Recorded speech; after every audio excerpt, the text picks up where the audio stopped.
तू खुद की खोज में निकल, तू किस लिए हताश है? तू चल, तेरे वजूद की समय को भी तलाश है, समय को भी तलाश है।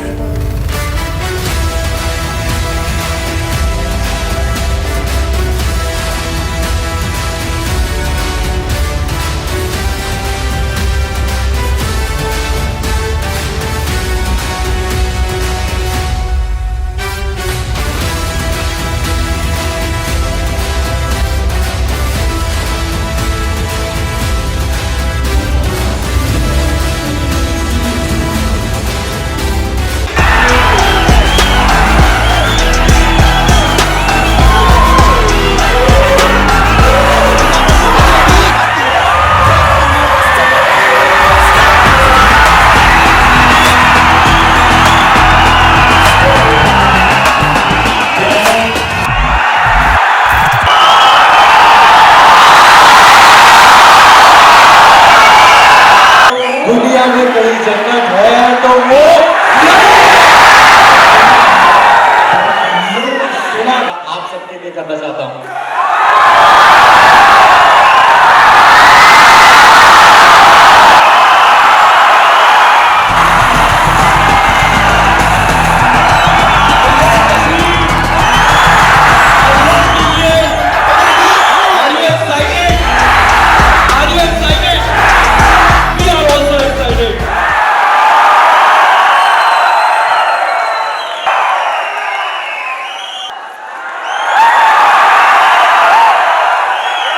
मुझे पता है कि सभी लोग श्रीनगर से नहीं है, बहुत लोग बाहर से आए हैं। कितने लोग ट्रेवल करके कल आ गए थे या बाहर से आए हैं? ईमानदारी से बताओ। सब लोग बाहर से आए हैं। अरे यार, मतलब सैल्यूट बनता है तुम्हारे लिए। लोग आज पता चल गया कि कैमरे के पीछे कौन बैठ के लेक्चर देखता है। अच्छा, तुम्हारे गांव में ऐसा कोई है जो बच्चा पढ़ रहा हो और फिजिक्स वालों को नहीं जानता हो? अच्छा, ऐसा कोई है जो जानता है लेकिन आज नहीं आ पाया? ऐसा कोई? अरे ऐसा तो होगा यार, नहीं आ पाया। कितने लोग आप जानते हो जो हम लोगों से पढ़ रहे हैं और नहीं आ पाया? ऐसा है? बहुत बढ़िया, कोई बात नहीं। उनको बताइएगा कि हम सर से मिले और सर बहुत अच्छे हैं। बहुत बढ़िया। क्लास का गुंडा तो हमारा है और इस कोचिंग इंडस्ट्री का गुंडा एक ही है, वो है पीडब्ल्यू। तो हम कुछ बात कर लेते हैं। जैसे काफी लोगों को तो पीडब्ल्यू की जर्नी के बारे में पता है, काफी लोगों को नहीं भी पता है, और ये ऑफलाइन में हम क्यों आए और क्या उसका कारण रहा और क्या हम लोग डिस्कस किया करते थे, ये भी आपको जानना चाहिए। बात है 2020 की, ठीक है, जब पहला बैच हमारा यकीन चल रहा था ऑलरेडी। मैं जब ज्वाइन किया था तब प्रयास बैच था पहला बैच। तब उस समय जब पहली बार मैं अलग से मिला था, कॉलेज में तो हमारी मुलाकात नहीं हो पाई थी, तो मैंने उनकी आंखों में एक अलग ही चमक देखी थी कि यार कुछ करना है। मतलब जब हम बैठे पहली बार तो हमारी यही बात हुई कि सर किस तरीके से अपन एजुकेशन सिस्टम को थोड़ा चेंज कर सकते हैं, और वो हम किसी से बोलेंगे नहीं, हमें खुद करना है। तो मैंने बोला कि सर पढ़ाते हैं, तो उन्होंने बोला ठीक है।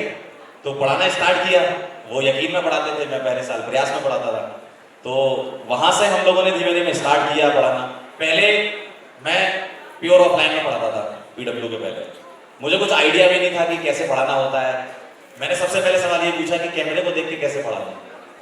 तो अलग सर ने एक ही बात बोली मुझसे कि सर आप ये समझ लो कि वो कैमरा जो है ना वो बच्चा है और वो आपको देख रहा है और आपको उसे देख के समझाना है। और जब आपको सेटिस्फेक्शन मिल जाए ना कि मैंने समझा दिया, तो समझ लेना उसको भी समझ में आ गया। तो ऐसे मेरी शुरुआत हुई थी। आज की डेट में आप जो रिजल्ट देख रहे हो और आप लोग इतने सारे लोग हमारे सामने हो, हमारे लिए तो यही बहुत बड़ी बात है कि यार हम आप लोगों तक पहुंच पाए, है ना।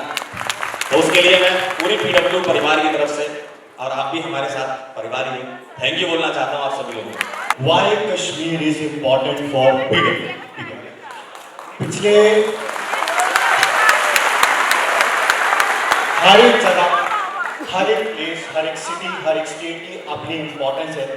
What we feel as a PW कि यार कहीं ना कहीं कश्मीर के साथ पिछले जब से हमारा इंडिपेंडेंस हुआ है, ठीक है, कहीं ना कहीं हमारा लैक ऑफ चांस है।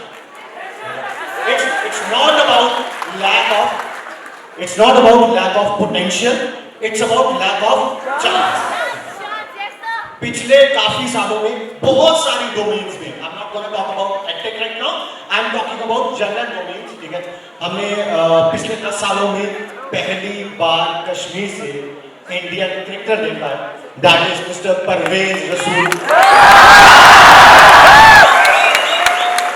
हर गली हर नुक्कड़ में क्रिकेट जहां पे खेला जाता है वहां पर 50 सालों बाद अगर कोई क्रिकेटर निकलता है, इसका मतलब ये नहीं है कि वहां पर पोटेंशियल नहीं है, वहां पर लैक ऑफ चांस। अभी हम देख रहे हैं पिछले काफी सालों से बहुत सारे कश्मीर के क्रिकेटर्स आईपीएल में अच्छा परफॉर्म कर रहे हैं। I happen to good fortune, कल मैं उनमें से एक को मिला, that is mister the local boy mister Abdul Samad. जब उनको हमने अपनी पीडब्ल्यू की जर्नी के बारे में बताया, he was very impressed and वो जानते थे पीडब्ल्यू के बारे में, पीडब्ल्यू के बच्चों के बारे में। सो अगेन भाई that is lack of chance कि वहां से आप कोई उभर के आ। पिछले 2.5-3 सालों में लगभग सोशल मीडिया हैंडल्स में, if I haven't calculated it, I am just giving a brief calculation, शायद लाखों मैसेजेस ऐसे होंगे कि sir love you from Kashmir.